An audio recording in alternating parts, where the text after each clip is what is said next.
အတွေးတွေကနေကျမတို့လောက်ရအဖြစ်ကိုပြောင်းလဲဖို့ဆိုတာ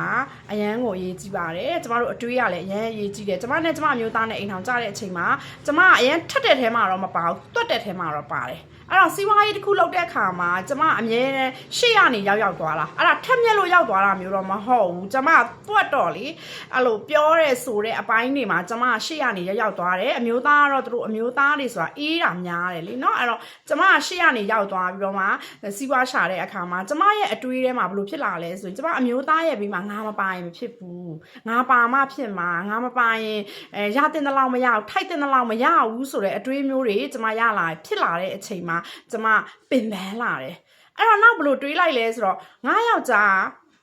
အတားချက်တွေရှိတယ်သူကရိုးသားတယ်လူချစ်လူခင်များတယ်သူဒီသူများတွေကိုကိုချင်းစာတတ်တယ်အဲ့ဒီအာသာချက်တရားတွေနေမယ်သူ့ရဲ့ဘေးမှာပတ်ဝန်းကျင်ခေါင်းတွေရောက်ရှိလာလိမ့်မယ်မိတ်ဆွေခေါင်းတွေရောက်ရှိလာလိမ့်မယ်ဆိုတဲ့အတွေးကိုကျွန်မစပြောင်းလိုက်တဲ့အချိန်မှာကျွန်မအမျိုးသားဒီကျွန်မမပါဘဲနဲ့သူအလုပ်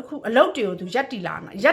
င်တာပေါ့နော်ပြောတာဆိုတော့ကျွန်မနောက်ကနေသူ့ကိုအမြဲတမ်း support ပေးတာပေါ့နော်ပြပေးတာပေါ့အဲ့တော့ကျွန်မပြချင်တာအတွေးတစ်ခုပြောင်းလိုက်ရင်လောက်ရအဖြစ်သွားတယ်အဲ့ဒီလောက်ရကလေအတွေးကိုယုံကြည်လိုက်ရင်လောက်ရကပါသူ့အလိုလိုပြောင်းလဲသွားပြီးရင်ကောင်းမွန်တဲ့ရလဒ်တွေဖြစ်လာတယ်။ဒါကြောင့်ကျမတို့ကအိမ်အောင်ရေးတစ်ခုမှာတယောက်နဲ့တယောက်ယုံကြည်ပေးဖို့လို့သလိုအိမ်အောင်ရှင်မတွေရဲ့အတွေးကလည်းအရန်ကိုရေးကြီးတယ်။အဲ့တော့ကျမတို့နေ့စဉ်ကောင်းတဲ့အချက်ကလေးတွေကိုပဲရွေးတွေးမယ်။ကောင်းတဲ့အချက်ကလေးတွေပဲရွေးပြောမယ်ဆိုရင်ကောင်းမွန်တဲ့ရလဒ်ကောင်းမွန်တဲ့ဘဝတစ်ခုကိုတကယ်ကိုရရှိပါတယ်။ကျမကိုယ်တိုင်ဒီအလေးကျင့်တွေကိုလုပ်နေတာပေါ့နော်။အဲ့တော့ကျမကပြောပြချင်တာကောင်းတဲ့အချက်တွေကိုကျမတို့ဘယ်လိုလုပ်မလဲ။နေ့စဉ်အကျင့်ရအောင်ကိုယ့်ရဲ့ကောင်းမွန်တဲ့အပြုအမူတွေကိုစာအုပ်တအုပ်မှာအမြဲတမ်းချရေးကြည့်ပါချရင်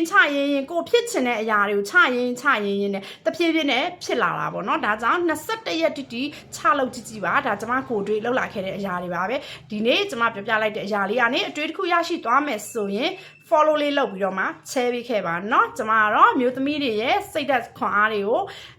ပြောကြားပေးနေတဲ့မျှဝေပေးနေတဲ့ဟာပါဝါချိုးစင်ဖြစ်ပါတယ်နောက်ဗီဒီယိုမှာပြန်ဆုံကြမယ်